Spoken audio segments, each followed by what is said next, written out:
Hello and welcome. It's Bernadette Schwerdt from Secrets of Aussie Online Entrepreneurs, and I have with me today Paul Greenberg. Now, Paul is quite famous because he was the co-founder of dealsdirect.com.au, one of the most famous buying sites in the early days of that sort of thing, and he's now also the founder of NORA, which is the National Online Retailers Association, and we'll hear more about that as we go. So welcome, Paul. Thanks for joining me. Thanks for having me, Bernadette. Good to be chatting. Good. Now let's talk about the original dealsdirect.com.au. How did that come about? Because that was one of the early days of sort of eBay success stories, wasn't it? Well, indeed. In fact, if I rewind the tape, Deals Direct kicked off in October 2004. And as you said so kindly, really pioneered, I suppose, online retail, or one of the pioneers of online retail. We were certainly Australia's first online department store. But the seeds of that, predictably the entrepreneurial journey has many stepping stones. And the seed to that was, as you allude to, was a business called Auction Brokers, which was eBay Australia's largest seller at one stage, in fact one of the largest in the world by US dollar value. And so that itself led on to Deals Direct. And if I may then just chuck off one more stepping stone, how did I get into eBay in those early years? I sold some vintage guitars that I brought with me from South Africa as a new migrant to Australia, and that was the journey.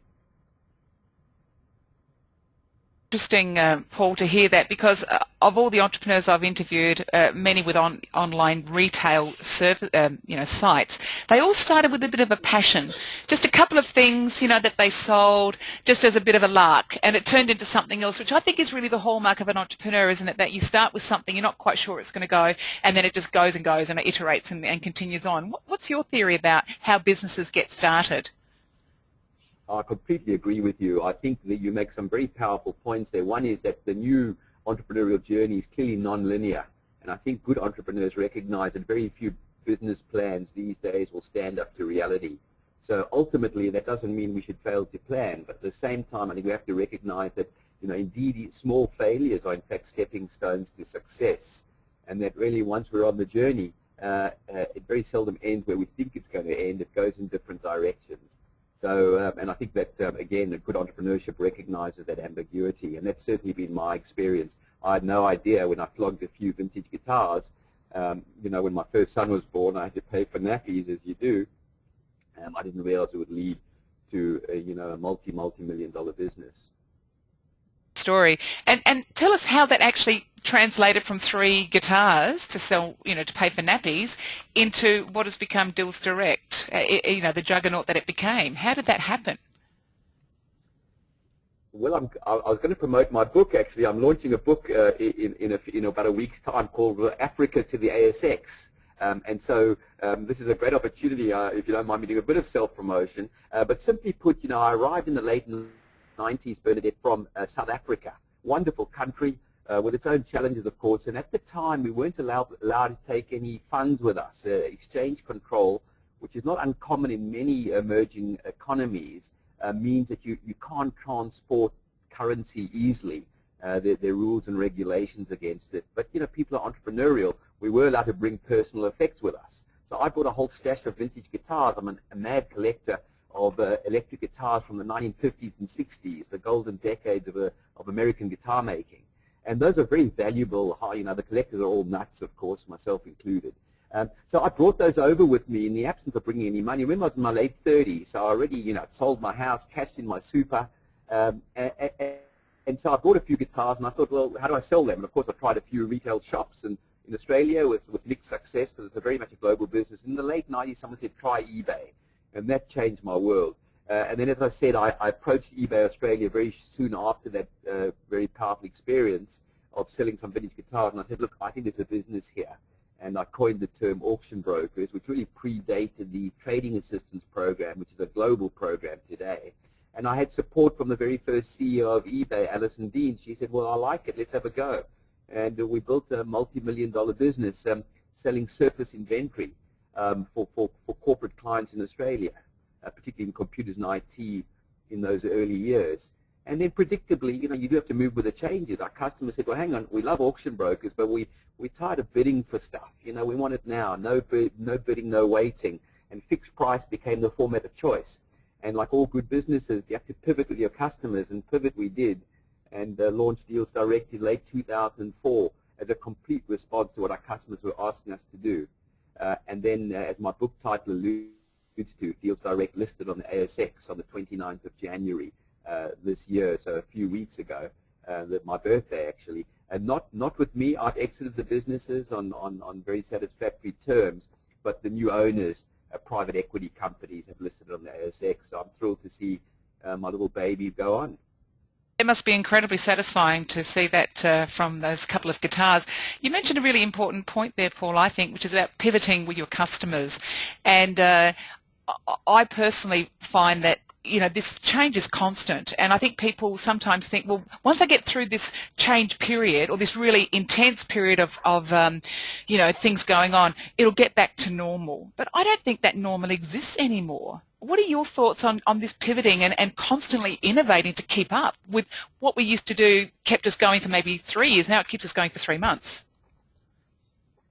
Completely. Look, I think if you know what they say, if you don't like the heat, get out of the kitchen. But the pace of change is unquestionably going to accelerate. That's past debate.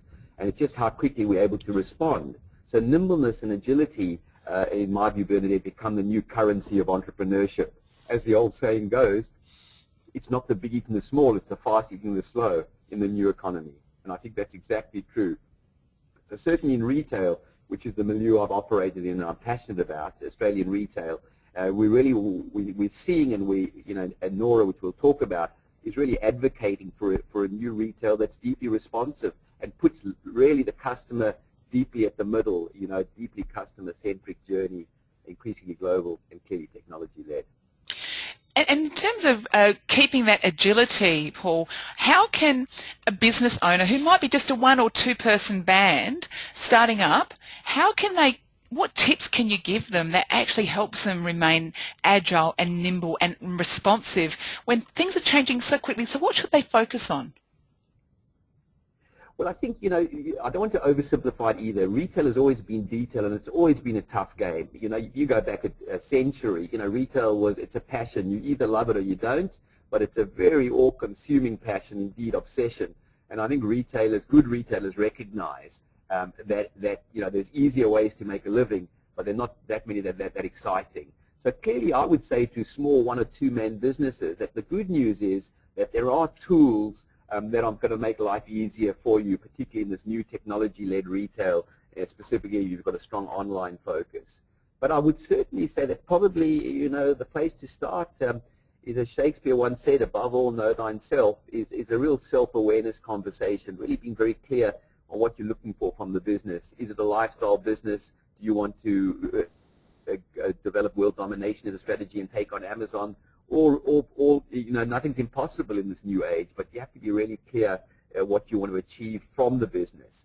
And frankly, within those 2 brackets of a self-awareness conversation, a sense of where you'd like to go with this thing, well, there's lots of journeys along the way. So being open to contribution and continuously learning. I think the day you get out of bed and say you know it all, that's the time to get straight back into bed. And Paul, let's talk about the stock exchange and the listing that's just happened on your birthday. So congratulations on that. That must be very interesting to watch. For people who are starting a business, do you think that they should go into it with a very clear idea of the exit strategy, or should they just go in thinking, this is a bit of a lark, let's see how far this goes? What's your theory on the objective of a business? Should it just be a passion, or should they actually have that, I want to launch an IPO at the end of it? Well, let me be upfront and say that I had no idea. I can't claim to be a visionary that could see, where Deals Direct would lead. It was just a journey with different stations along the way that seemed to sequence, sometimes quite naturally, and sometimes we were just following the customer. So I didn't have a grand plan or grand vision. That's me. There might be more foresighted entrepreneurs who might have a bigger vision of where things go. I guess my intuitive sense, if we want to talk about exit strategies, I was never a huge fan of the concept, and maybe I should have been. My intuitive sense, Bernadette, is that if you've got a good business, anyone would want to buy it. You've got no problems about exiting a good business. So ultimately, the focus should probably be on building a good business. I was going to say that the exit will look after itself. That's perhaps a bit too glib and too simplistic. Once you are ready, to exit the business or build, bring in external capital or partnerships, well, then there is a process to follow, and I've certainly had some interesting learnings and made all the mistakes that entrepreneurs make. But yeah, my intuitive advice, again, to an aspiring entrepreneur would be build a good business, good profitable business, build it, that it's easy to run so it doesn't just become your baby, and you won't have any shortage of buyers. And can I say this to you, there's nothing more sexy than a seller who doesn't really want to sell. And if you've got a hot, sexy business, sometimes you're not that keen to sell it. Yeah, playing the hard to get role. Is that right, Paul? So well, I would say it works in relationships, so why shouldn't it work in business? Well, you're a psychologist, so you'll definitely know how that works. Let's talk about again, these smaller business owners who maybe got you in mind in terms of their inspiration. What do you think an online entrepreneur should do before they launch a business? What are, say, the top 3 things they should absolutely do before they even think about getting a website set up? Or maybe that's one of the things they get. Yeah, look, and I think the challenge is, it's a great question, and to answer it frankly, I'd have to answer it, with a question almost, to say that there's just no cookie-cutter model in this new world we live in. So the models are very diverse. This new retail is very much a broad church, a diverse tapestry. So I wish there was a straight line, linear progression, step 1, step 2, step 3. But I'm afraid there just isn't. That's been my experience anyway. But the obvious ones are clearly, what you would do intuitively is explore, consult, investigate, stress test. There's join NORA, join an industry association, or join collaborate. There is a view, which is a glib throwaway, that this new economy, you need to get big, you need to get niche, or you need to get out. So there's a kind of sense that you really have 2 choices. One is go for growth, or find a niche that's underserviced. Yeah, but these are all broad strokes conversation, and I'm afraid in good faith I can't give a 3-step tango model. I wish I could. Sure, that's understandable.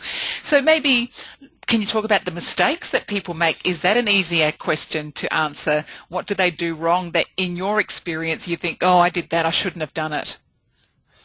Well, I think exactly. I mean, it probably is an easier question to answer. Unfortunately, I mean, I've certainly got the battle scars to show it, and clearly, any entrepreneurial journey, if people are upfront, there are as many failures as there are successes, there are as many misses as there are wins.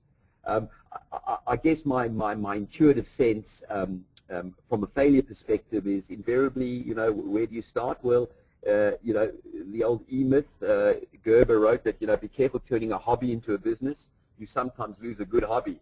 That's something that maybe one should keep in mind. The people you work with, partnerships, in my view, business partnerships are almost as important as life partnerships. You've got to choose your business partners really well. Your early hires, you have to try and get as right as possible, not only the technical skills, but the cultural fit and the alignment of the vision. Your proposition needs to be quite concise. I find that, I'm afraid to say, if I have to make a value judgment, there's a lot of verbosity in business, and I think, Bernadette, I know your skill in language and communication is, I think people are looking for a much more concise business pitch these days, whether they want to invest or participate, so you have to be a little bit more laser.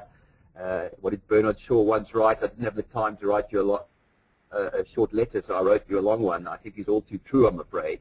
All that sort of thing, really, to really apply one's intellect and talent, and let's face it, there's no shortage of skill and intellect, in the clever country, and bring a bit more laser focus to the journey. Excellent, good. And let's talk about price, and sort of harking back to Deals Direct for a second, or in fact any online business. People are often thinking, I've got to be the cheapest because, I can't compete with China or any of these other countries that import.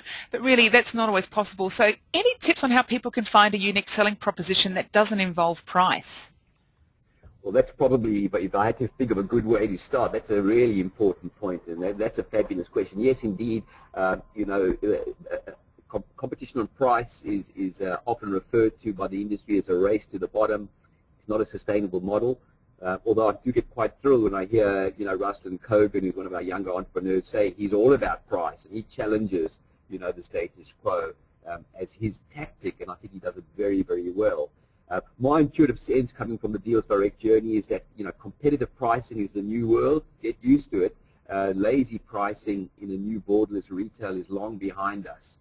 So competitive pricing, which behind it does require an efficient operation, much automation and processes you can build in, is important. But I agree with what you say. It's not just about price. And we used to do many surveys to tens of thousands of our customers in the Deals Direct days, and they always said that they prefer the term value to price, and that is their headspace. And that's a distinct difference. I used to confuse the two in my early years, but clearly what we understand now is that value is a broad basket of customer benefits. Most certainly that will include convenience. So the home delivery model is really stepping up as a very powerful way that customers like to shop. They don't have to go to the shop comes to them. They certainly would be looking at a post-sale and pre-sale service. So in fact, one of the secrets is one of the first pages that customers do when they arrive on your website is they go to your returns page. They want to look at your returns policy almost before they commit to buy. They want to know what happens when things go wrong.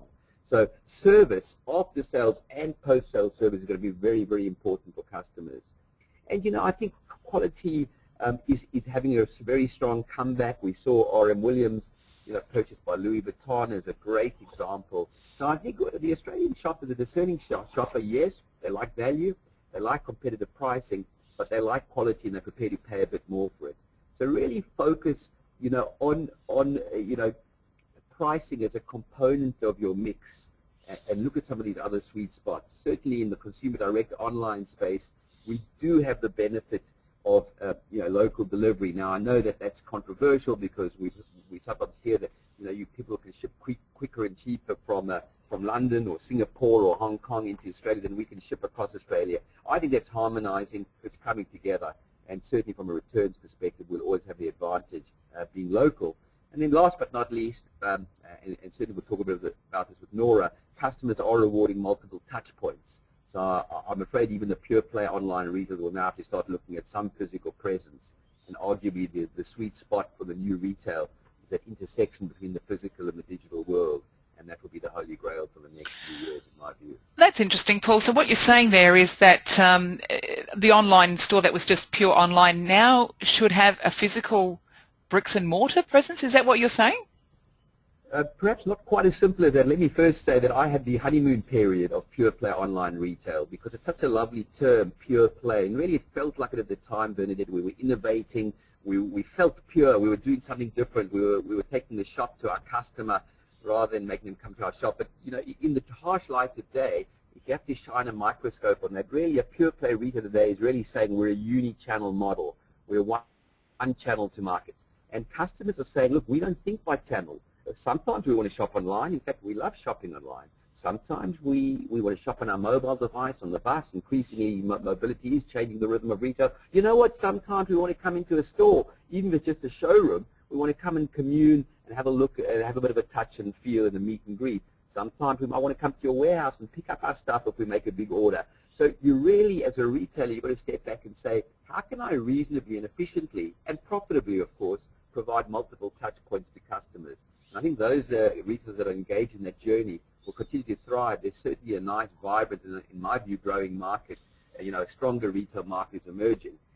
So yes, that's exactly what I'm saying. The pure play days are kind of over. Uni-channel is not sexy anymore. Multi-channel. In fact, I don't even like the channel word. So I don't even like the word multi-channel. But let's call it total retail, or as at NORA we refer to it as new retail, is a multiple touch point model. Interesting, very interesting. And Paul, with your background and experience in the online space, are there any categories or industries that you think are ripe for mining, in the sense that there's so many niches that are now completely filled and well serviced? Any niches that you can see that just aren't being serviced that well, that someone might think, wow, I'm going to look into that? Well, I think the first one is my late grandfather Herbert used to say to me, son, if you can sell one thing to China, and that was back in the 1970s, I'm giving away my age, you'll get rich. If you can sell one thing to everyone in China, was what he was saying. If you could sell, a matchbox to everyone in China. Now, the truth of it is today you can. So the first thing is think globally. This is a borderless global retail. And if you found a widget that's got global appeal, you've got a global business immediately. So that's sexy. To me, that's almost a mass niche. One product to the world might be better than a department store to Australia only. I'm just putting it out there. Yeah, yeah. Number two, within Australia, I think there is a niche, and that's what we affectionately call the big uglies. So in the early days of pure play online retail, I used to refer to this lovely term value density. And I used to say to our buyers, look, you can only buy stuff with value density. And what we're really saying is small stuff of higher value is what's suited to consumer direct or home delivery models. So you can't sell a big desk because for $100 because it's very hard to deliver to Perth, and you can't sell a $2 item from the $2 store online because the delivery costs would nullify it. Now the truth of it is, as we strive and as we innovate, I think the big uglies, which are these big bulky items, have got some traction. And we're seeing wonderful businesses like Appliances Online. John Winning, who is on our NORA board, I should declare, building a fabulous business in fridges and stoves and washing machines and dishwashers. Who would have thought? His business is growing at a rate of knots, and he's doing a fabulous job. So, what else in that niche? I noticed that IKEA doesn't have a very strong home delivery model, although, because I've lugged stuff through IKEA shops before, nearly broke my back. So maybe there is a model around furniture, flat pack furniture, for example. I think homewares will always be a strong business. We're all very house proud here in Australia. We're starting to see a rise in house prices again. That's good news for makeovers and home decoration and renovation. So there's a couple of, I've chucked a few bones out there. Within those, there's probably niches. Really interesting. And in particular, the big uglies. I remember reading, this is years ago now, when I remember about a billiard online store, made a mozza. This is America, and I thought, how are they sending billiard tables through the mail? It really did my head in. But clearly, they were servicing a niche where people didn't want to go and get that themselves. They had to go and pick it up. So let's talk about NORA. This is obviously a big passion project for you and something very important. Can you maybe just give us an overview of what this is and what it means to people in the online area? Oh, well, thanks for the opportunity, Bernadette. So when I left Deals Direct in late 2012, early 2013, I really had this passion for a forward-facing industry association that would advocate and support, promote, and develop online retail. Only one problem: when I woke up 3 or 4 months later, the term online had lost its relevance. Because let's face it, how can there be online when no one's offline anymore? It almost becomes a bit of a joke word. So I'm not going to change my name, much as Qantas stands for the Queensland and Northern Territory Aerial Service, and my late granny's middle name was NORA. I'm going to stay with NORA, but our rebrand's a simple one, with the voice of new retail. Now, what do we mean by new retail? Well, we know that our customers don't like jargon, so let's keep it nice and simple. New retail is made up of 3 pillars or 3 levers. One is it's a technology-led retail. So we use good new retailers, if you like, will use technology to its maximum advantage. Number 2, it's deeply customer-centric. Now, that's clearly not just from a customer service point of view, but the whole data piece, which is so topical at the moment, is understanding your customer as much as you can, even at scale. And last but not least, it's a recognition that we're in a global borderless retail, which is we should be focusing less on the threat, and it is challenging local retail, but we should be perhaps looking more at the opportunity. And that is what my view is new retail. So does that mean Woolworths is a new retailer? I would argue they probably are. They're certainly focusing on technology. They're certainly doing some enormous work on customer centricity, acquiring a business like Quantium, or partially acquiring, which were the leaders are in data. And, globally, they're taking investments outside of Australia, including places like India. So tick that. So it's not just a club or a sideshow, if you like. But having said that, it is a broad church, and we definitely enjoy, promote, and celebrate our younger retailers who are really coming with innovative and creative and entrepreneurial retail solutions. Fantastic. And for someone listening and who's thinking of joining, what would be that process? Very simple. So again, as a broad church, we're open. We're not about closing membership. We're about opening membership. If you feel that you're either want to cross the Rubicon into new retail, or a participator or an enabler or a promoter of new retail, come on board. And And let me be pretty clear here, we're not open to just retailers, because new retail requires a recognition that we're an ecosystem, a symbiotic ecosystem, made up not only of retailers, but all those enablers, professional services, media, supply chain, security, technology, the list goes on. It is an enormous industry in aggregation. It's deeply symbiotic. Like any good ecosystem, diversity is strength. So, we're open to everybody. We've had, industrial real estate agents come on board because they're increasingly hiring warehousing to retailers who are doing more consumer direct solutions for their customers. Just to give you a sense of it, you go to nora.org.au, and let me give you the real good news. If you're an individual trader or an academic, $95 a year, and that shouldn't break the bank. If you're a mid-sized business with less than 300 staff, less than 50 staff, $300 a year. And if you're from the big end of town, so hi there, Coles and Woolies, $1,000 a year. This is not a big cost. We're running NORA like I ran Deals Direct, very low overheads. We're incorporated as a not-for-profit, I should have said up front. So we really are an industry association run for our members. And we want to build a broad church. Unashamedly, my strategy is quite simple. The more members we can have, the more influence we can have as an industry body.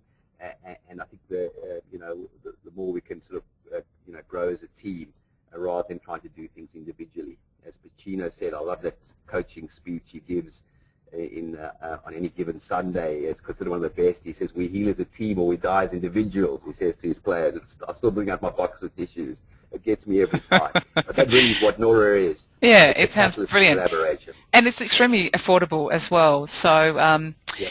and in finalising our conversation today, Paul, high-speed broadband, clearly this is of interest to you and your association. What impact do you think this will have on online businesses, positive or negative? Well, I think less about online. I think bandwidth is increasingly becoming a very important thing. I mean, I just look at my teenage children, and boy, do they take up a lot of bandwidth. I mean, just look at my bill every month. But to be fair, this new world we all dwell in, bandwidth is a very important currency. Certainly, from a retail or online retail perspective, rich content and video is such a powerful converter. Customers love it, and that all does require bandwidth. But running a business with technology enablers is going to require a bandwidth behind those technology solutions and technology partners. So I think governments are recognizing that, to create a colorful landscape, the blank canvas needs to be in good shape. It can't be torn or tatty. And essentially, that's why I am an advocate for investment in technology and for hopefully seeing the NBN go on to bigger and better things. Fantastic. Well, Paul, thank you so much for your time today and your insights. It's been really interesting and quite visionary, and that's the benefit of talking to someone who's been in this space for a number of years. So thank you so much for your time. I've loved it, Bernadette, any time. Thank you.